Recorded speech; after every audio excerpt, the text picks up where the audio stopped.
کۆمەڵانی خەڵکی ئازادی خواز و شەریفی کوردستان ماوەی 6 ڕۆژە کە کوردستان و ئێران بەگشتی لە ئاگری شەڕێکدا دەسووتێ کە نەبەویستی ئێوە هەڵگیرساوە و نەزەڕەیەک پەیوەندی بە بەرژەوەندی ئەمڕۆ و سبەی خەڵکی وڵاتەوە هەیە.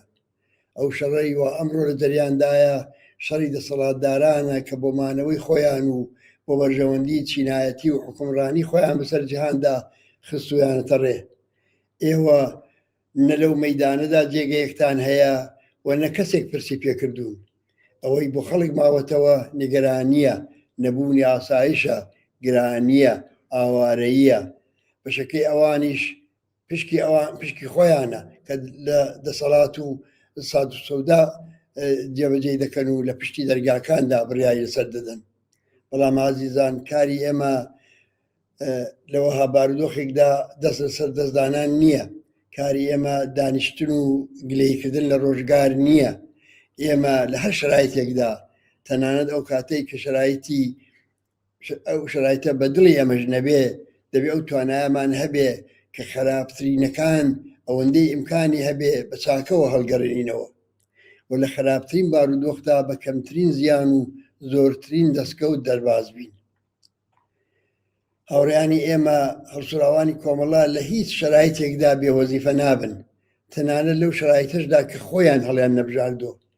ئێمە لە ناو جەرگەی هەر ئەو بارودۆخی ئێستادا، لە جەرگەی ئەو دژواریانەی ئێستاشدا دەبێت ڕێگایەک بکەینەوە، نە بە دروشمی بێناوەڕۆک، بەڵکو بەکردەوە، بە ڕێخستن، بە هاوپشتی، بە پشتبەستن بە خەڵک. ئێمە حاڵ و ڕۆژی ئەمڕۆی خەڵکی کوردستان دەرک دەکەین. هەژاری، گرانی، بێکاری و کەمبوونی سەرەتاییترین پێداویستەکانی ژیان لە وڵاتەدا بێداد دەکا. کەمنین ئەو بنەماڵانەی کە نانی شەویشیان لە مەترسیدایە، ئەو کرێکارانەی کە حەقدەستیان وەرنەگرتو و شەرمەندەی مناڵەکانیانن. کۆڵبەرێک کە ئیتر ناناوەری خانەوادەکەی نییە و لەژێر فشاری ژیان پشتی سەماوەتەوە. معلمێک کە دەنگی حەقخوازی ئەو بە جێگەیەک نەگەیشتۆ و لەگەڵ هەڕەشە و زیندان و پەروەردەسازی بەڕۆبووبووتەوە. ئێمە هەموو ئەو ئێش و ئازارانە دەرک دەکەین. ئەم ڕەنج و ئێش و ئازارانە دەناسین، ڕەنج و ئێش و ئازاری ئێمەشن و دەزانین هەمووی ئەوانە لە ڕۆژانی شەڕدا بە چەند قات زیاتر دەبن و بەهاکانیان دەچێتە سەرێ، باجی زۆرتری دێ بۆ بدەین. کار دەخەوێ، ڕێگاوبان ئەمنیەتی نامێنێ و لە هەموو ئەوانەشدا ئەوە کۆمەڵانی خەڵکن کە زەرەر و زیانی تا دەبینن. بەڵام ئازیزان، تێپەڕبوونی ئەم بارودۆخە بەبێ هاوپشتی، بەبێ بەخەمی یەکەوە بوون، بەبێ دەست لە دەست یەکگرتن، بەبێ دەست لێک بەرنەدان ممکن نییە.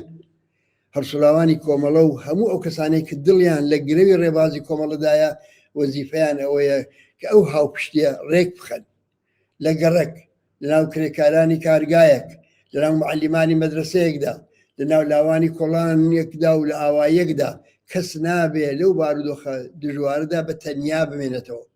ئەگەر خانەوادەیەک نانی نییە، ئەگەر نەخۆشیێک دەستی بە دەوا و دەرمان ڕناگات، ئەگەر پیر و بە ساڵاتچوویەک بێپەنایە، ئەگەر مناڵێک کە بە ترس و وەحشت شەو بەڕۆژ دەکاتەوە، ئەوانە نابێت لە بازنەی کاری هاوبەشمان بۆ کەمکردنەوەی ئازارەکان بە دەربن. پێکێنانی تۆڕی کۆمەگەیاندن، تۆڕی دابەشکردنی کار، خەبەرڕەسانی دروست و ئاگاداربوون، ئەوانش هەموو لەو بارودۆخەدا ئەرکی هەڵسوراوانی کۆمەڵەن.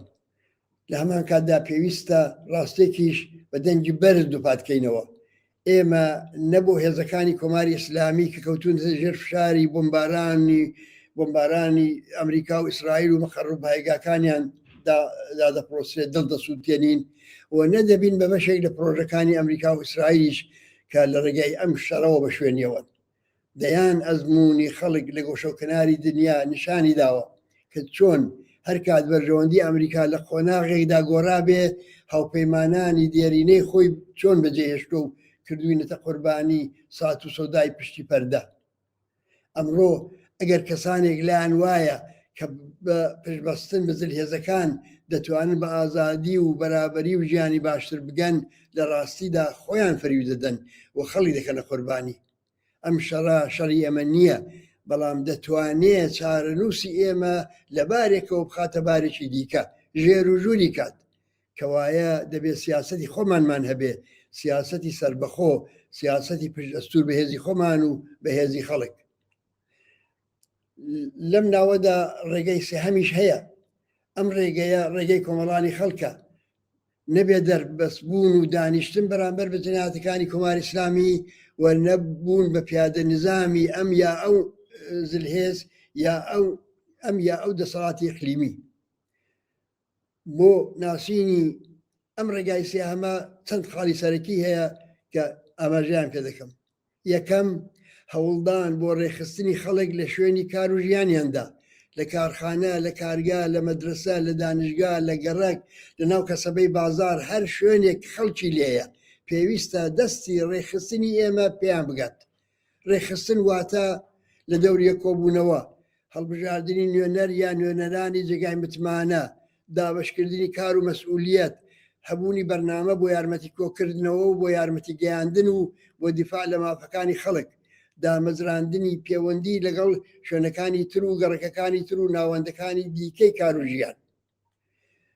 دووهەم پڕکردنەوەی بۆشایی دەسەڵات کە لە ئاکامی پاشەکشەی هێزەکانی دوژمن ڕوودەدات کاتێک ڕژیم پاشەکشە دەکات نابێ بۆشایی بەجێ بمێنێ ئەگەر بۆشایی هەبێ و خەڵک ڕێکخراو نەبن تێکەولێکە و هەرجومەر دروست دەبێت کە لە ئاکامدا هێزی فرسەت تەڵەب و قولدور جێگای خەڵک دەگرنەوە ڕەواڵی ژیان تێک دەچێت نەزمی کۆمەڵایەتی تێک دەچێت ئاسایشی مەحەلە و شار نابێت تێک بچێت ئەوانە ئەو ئەرکانن کە خەڵکی ڕێکخراو دەتوانن واستوێ بگرن نیگابانی لە مەحەلە پاراستنی شوێنە گشتەکان پێشگرتن بە تاڵان و بڕۆ و یارمەتی گەیاندن بە برینداران و ئاوارەکان و وریابوون کە کێشە کۆمەڵایەتیەکان نەگەن بە توندی توژی کوێرانە و مساڵحەکردنیان سێهەم ئەم کاری ڕێخستنە دواخستن هەڵناگرێ پێویستە هەر لە ئەمڕۆوە دەستی پێ بکرێ نەک سبەی کە شەرتەواو بوو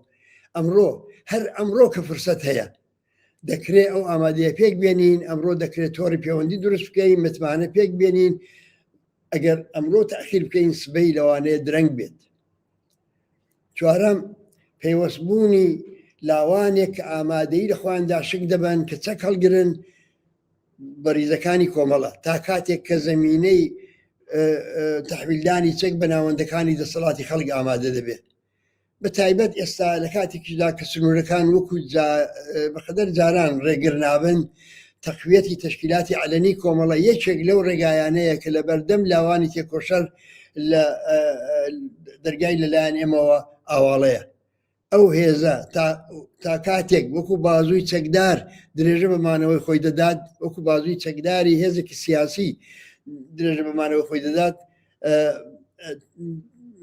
کە دەسەڵاتی جەماوەر ممکن بێ دەسەڵاتی جەماوەر جێگیر بێ و کۆمەڵە پێداویستەکانی و حرەکەتێک دابین دەکات و لە کاتی خۆشیدا ئەو چەکانە بە سەلامەت تەحویلی ساحەبانی واقعی خۆی کە کۆمەڵانی خەڵکی ڕێکخراو بن لە ناوەندەکانی دەسەڵاتی خۆیاندا تەحویلیان دەدات ڕێگان بدەن باسی مەسەلەیەکی گرنگی دیکە بکەم هەر لەم پەیوەندەدا ئەویش مەسەلەی چەکداربوونە لە بارودۆخێکدا کە ئەسلحە لە پاوانی ڕژیم خارج دەبێت لە شرایطێکدا کە هێشتا ئەحزابی سیاسی لە کوردستان چەکدارن پێویستە دامەزراوەکانی خەڵکیش بتوانن بە شێوەی چەکدارانە لە ئەمنیەتی خۆیان لە ئەمنیەتی خەڵک لە ئەمنیەتی محەلی کار و زیستی خۆیان لە دەستکەوتەکانیان دیفاع بکەن ئێمە دەڵێن ئەمنیەت دەبێ بە شێوەیەکی ڕێکخراو دابین بکرێت نە بە وەسیلەی هێزەکانی سەرکوتگەری ڕژیم و نەتەنیا بە و نەک هەر بە گروپ و حزب و دەسەڵاتەکانی دیکەش بەڵام پرسیار ئەوەیە ئەسلحە لەکوێ بەدەستبێنین هاوڕێیان کوردستان ئەمڕۆ بەکردەوە بۆتە ئەمبارێکی گەورەی ئەسلحە پادگانەکان مەقەڕەکانی دوژمن پازگاکان کاتێک ڕژیم دەکەوێتە هەزیمەت کاتێک ڕژیم دەکەوێتە هەڵوەرین ئەوانە سلاحەکانی دەگەڵ خۆیان نابن ئەو سلاحانە بەجێ دەمێنن پێویستە بە کەڵی وەرگرتن لە فرسەتی مناسب ئەو سلاحانە ئێمەمانانیش بەدەستی بێنین ناوەندەکانی دەسەڵاتی خەڵک بەدەستی بێنن کۆمەڵە بەدەستی بێنێ ئەمە نەبوو ئەوەی کە هەر کەسە بۆ خۆی دەسەڵاتێک دروستکە، بەڵکە بۆ ئەوەی کە دامەزراوەکانی هەڵبژاردەی خەڵک بتوانن ئەمنیەتی گشتی کۆمەلگا تەزمین بکەن و بە دڵنیاییشەوە کۆمەڵە هەروەکو چۆن دروشمی داوە هەوڵ دەدا حیزبێکی سیاسی بمێنێتەوە و چەک لە دەستیدا کاتی دەبێت تا وەختێک کە ئەو چەکدانانە مەلزوماتی سیاسەکەی دابین دەبێت. بە من باسی تەجربەیەکی شخصی خۆمانتان بۆ بکەم. لە ساڵی 1950 هەتاوی لە شاری مەهاباد کە ئەو کاتە من لە دەوروبەر بوو، پادگانی مەهاباد لە بەرابەر فشاری خەڵکدا نهایەتەن تەسلیم بوو. سلاحەکان کەوتە دەست شوڕای شاری مەهاباد. کلیلی ئەسلحەخانەی پادگانی شار لە دەست یەکێک لە ئەندامانی شوڕادا بوو کە ئەسقەزا ئەندامی کۆمەڵە بوو. بەداخەوە لە ڕۆژەکانی دوایی بارودۆخی خوڵکا کە ئەم سلاحانە لە کۆنتترۆلی جەماوەر و شوڕا هاتە دەرێەوە و کۆنتترۆل حیزبی دەرهات، بەڵام ئەوە بەهەرحاڵ ئەو تەجربەی ڕەت ناکاتەوە کە ئەسلحە هەیە و ئەسلحەوە دەست خەڵی دەکەوێ، فقط دەبزانین چۆن تەوزیع دەکرێت و دەبەدەستی چێ دەگا. هەر لە هەمان ڕۆژەکاندا لە بیرمە لە شاری سنەش سلاحەکانی پادگانی ژاندەرمەری کەوتە دەست خەڵک. بەبەستم لە وەبیرهێنانەوەی ئەو بیرەوەری ئەوەیە کە ئەگەر دروست و بە مەوقع ئەمەل بکەین بەدەستهێنانی مەلزوماتی مادی خەباتێک کە لە ڕێماندایە کارێکی دژوار نابێت. مشکل ئامادەبوونمان بۆ ڕێخستنە، مشکل تواناییمان لە ڕێخستندایە، مشکل پێکهێنانی دامەزراوەکانی خەڵکی لە مەحەلدایە کە ئەم دامەزراوانە بتوانن لە کات و ساتی مناسبدا مەسئولانە و دەستە جەمعی و ڕێکخرا و بە حیساب و کتاب و لە شەفافیەت عمل بکەن و جوابگۆی خەڵک بن. کۆمەڵانی خەڵکی کوردستان لە خەبات لەگەڵ جمهوری ئیسلامی ئێمە تەنیا نین، هاوچارە نووسانی ئێمە لە سەرتاسەری ئێران هەن، کرێکاران، ژنان، معلیمان، خوێندکاران، میلەتەکانی ژێرستەم، ئەوانە هەمویان هاوپەیمانانی هاوچارە نووس و واقعی ئێمەن. ئەوانە هاوچارە نووسی ئێمەن، ئەوانە بەهانای ئێمە دێن ئێمە دێ پشتمان بەوانە ئەستور بێ بۆ سەرکەوتن و بۆ تەزمینی دەستاوەردەکان نەدەسەڵاتی دەسەڵاتە گەورەکان و زرهێزەکان کە هەموو ڕۆژێ دۆست و دوژمن دەگۆڕن. پەیوەندی ئێمە لەگەڵ کۆمەڵانی خەڵکی کوردستان پەیوەندی دەرد و ئازاری مشتەرەک، پەیوەندی ئارەزوو ئاواتی هاوبەشە. ئازادی، بەرابەری، ڕفاه، کەرامەتی ئینسانی، هەمووی ئەوانە ئێمە لە پەیوەند لەگەڵ کۆمەڵانی هاوچار نووسمان لەگەڵ خەڵکێران بەدەستدێنی. پێویستە تەجربە و ئەزمموی خۆمان بگوازینەوە بۆ ئەوان و پێویستە ئیجازە نەدەین هێزی دوژمن لە هیچ جۆرێک تەفرقە بخاتە نێوانمان و لێکمان جیاکاتەوە. خاڵێکی دیکەش هەیە کە پێویستە لێرەدا ئاماژەی پێ بکەم. لەم ماوەی ئەخیردا حیزبە چەکدارەکانی کوردستان کە ئەوانەی لە هەرێمی کوردستان نیشتەجێن هاوپەیمانیەکیان پێکێناوە. ئێمە بە هۆکارگەلێک کە پێشتر باسمان کردووە نەچوینە نێو هاوپەیمانیەوە. هۆکارەکان زۆر ڕوون بوون لە ڕووی سیاسیەوە، ئەو تەوافقات و ڕێککەوتنە ڕۆشن نەبوو، لە ڕووی استراتێژیەوە ڕۆشن نەبوو، معلوم نەبوو پرۆسەی ڕوخانی جمهوری ئیسلامی، پرۆسەی جێگیربوونی دەسەڵاتی خەڵک، پرۆسەی تەنانەت نیشتەجێ چوونەوەی هێزە سیاسەکان لێرە لە هەرێمی کوردستانەوە بۆ ناوەوە، سیاسەتی نازر بەسەر دیپلۆماسی و ڕەوابەتی خارجیماندا، سیاسەتی نازر بەسەر هاوپەیمانانی ئێرانیماندا و گەلێک بابەتی سیاسی دیکە کە هەمووی گرنگێکی هەنووکەیان بوو، ئەوانە لەسەری بە ئەندازەی پێویست دیالۆگ نەکرابوو، بە ئەندازەی کافی ڕێککەوتن نەکرابوو و ئێمە پێمەوا بوو کە جۆرێک هاوپەیمانی کە ئەم بناغەی باش نەشە درابێ، ئەو بناغەی باش پتە و نەکرابێ لە داهاتوێکی نزیکدا بە هۆکاری چکۆڵش تەنانەت هەڵدەوەشێتەوە. بەڵام ئەوە بەمانای ئەوە نییە کە ئێمە هاوکاری و هەماهەنگی خۆمان لەگەڵ ئەو ناوەندە بە زەروری نازانی.